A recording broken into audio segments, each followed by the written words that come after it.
Hello everyone, welcome to the viral tricks. আজকে আমরা আরো একটি পরিমিতির অঙ্ক নিয়ে আলোচনা করব, যেটা বৃত্ত এবং বর্গক্ষেত্রের সঙ্গে সম্পর্কিত। এখানে বলা আছে একটি বৃত্তের পরিলিখিত ও অন্তর্লিখিত বর্গক্ষেত্রের বাহুর অন্তর √2 × √2 - 1 সেন্টিমিটার হলে বৃত্তের ব্যাসার্ধের দৈর্ঘ্য কত? 2 সেন্টিমিটার, 2√2 সেন্টিমিটার, √2 সেন্টিমিটার, 1 সেন্টিমিটার। অর্থাৎ একটি বৃত্ত আছে, তার বৃত্তের বাইরে যদি একটা বর্গক্ষেত্র অঙ্কন করা হয় আর ভিতরে একটা বর্গক্ষেত্র অঙ্কন করা হয়, যে দুটো বর্গক্ষেত্র পাওয়া যাবে তাদের বাহুগুলোর অন্তর হচ্ছে এইটা। তাহলে যে বৃত্তের কথা বলা আছে সেই বৃত্তের ব্যাসার্ধ কত হবে? আমরা এই ধরনের একটি ছবি এঁকে নিয়েছি এখানে। এই যে এটি হচ্ছে একটা বৃত্ত, এই বৃত্তের ভিতরে একটি বর্গক্ষেত্র, বাইরে একটি বর্গক্ষেত্র, এইভাবে ছবিটা এঁকেছি। মনে করছি যে বৃত্তের কথা বলা আছে সেই বৃত্তের ব্যাসার্ধ হচ্ছে 8 সেন্টিমিটার। এইটা হচ্ছে একটা ব্যাসার্ধ, আবার এইটাও একটা ব্যাসার্ধ। এই বৃত্তের এটাও ব্যাসার্ধ, এটাও ব্যাসার্ধ, এটাকেও আর ধরেছি, বাই দিকটাও ব্যাসার্ধ বলতে পারি। এখান থেকে এতটা, এইটা হচ্ছে আর, তাহলে এই গোটাটা হচ্ছে 2r, আবার এইটা হচ্ছে আর, এই গোটাটা হচ্ছে 2r, মানে ব্যাস। ঠিক আছে, এখন এখান থেকে আমরা কি দেখতে পাচ্ছি? এখান থেকে আমরা যেটা দেখতে পাচ্ছি সেটা হচ্ছে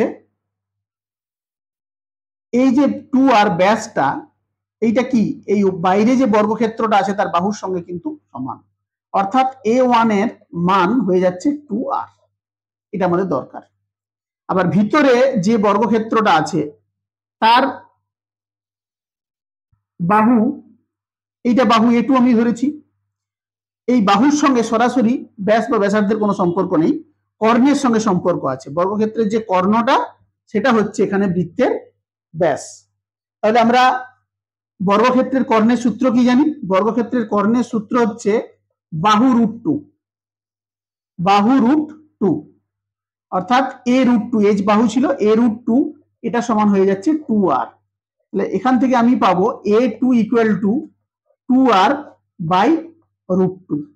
এটা কাটাকাটি করলে √2 দিয়ে কাটবে, তাহলে a2 = হয়ে যাবে √2r। তাহলে আমরা দুটো জিনিস পেয়ে গেলাম। যদি বৃত্তটির ব্যাসার্ধ r সেন্টিমিটার হয় তাহলে পরিলিখিত বর্গক্ষেত্রের বাহু হবে 2r একক বা সেন্টিমিটার, আর অন্তর্লিখিত যে বর্গক্ষেত্র হবে তার বাহুর দৈর্ঘ্য হবে √2r সেন্টিমিটার। এই দুটি আমার দরকার। এখন প্রশ্ন, যে এত কিছু আলোচনা করার কি দরকার ছিল? ডাইরেক্ট করে দিলেই তো হতো। ডাইরেক্ট এই জন্যই করলাম না, কারণ বেসিক জিনিসটা একটু জানার দরকার আছে, কিভাবে আসছে, না হলে কিন্তু মনে রাখার ক্ষেত্রে প্রবলেম হবে। ঠিক আছে, পরীক্ষার হলে ভুলে গেলেও, যাতে সূত্রটা ভুলে গেলেও এইভাবে বের করে নেওয়া যায়, সেই জন্য বেসিক জিনিসটা একটু বলে দিলাম। এগুলো কিন্তু আমাদের মনে রাখার খুব বেশি প্রয়োজন নেই, শুধুমাত্র এই দুটো জিনিস মনে রাখলেই আমরা অঙ্কটা করতে পারবো। এখানে কি বলে দেওয়া আছে না, পরিলিখিত এবং অন্তর্লিখিত বর্গক্ষেত্রের বাহুর অন্তর, তার মানে এইটা মাইনাস এইটা দেওয়া আছে। এখান থেকে আমরা পেয়ে যাচ্ছি 2r মাইনাস √2r, এটা ইকুয়াল টু দেওয়া আছে √2 × √2 - 1। এখান থেকে আমরা যদি √2r কমন নিয়ে নিই, √2r কি করে কমন নিতে পারবো না? আর তো দু জায়গায় আছে, 2 এর মধ্যে √2 আছে আর √2 এ তো √2 আছেই। √2 কমন, আর কমন নিলে এখানে থাকছে একটা √2, এখানে থাকছে -1। এই ধারে হয়েছে √2 × √2 - 1। এখান থেকে এই √2 কেটে যাচ্ছে, √2 - 1 √2 - 1 কেটে যাচ্ছে, আর এর ভ্যালু হয়ে যাচ্ছে 1। ঠিক আছে, তাহলে আমাদের সঠিক উত্তর হয়ে যাবে কি? Option D, 1 centimetre.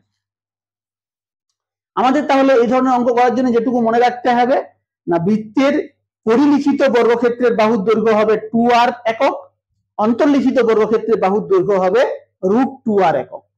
এটা যদি জানি আমরা তাহলে সহজেই অঙ্কটি করতে পারবো।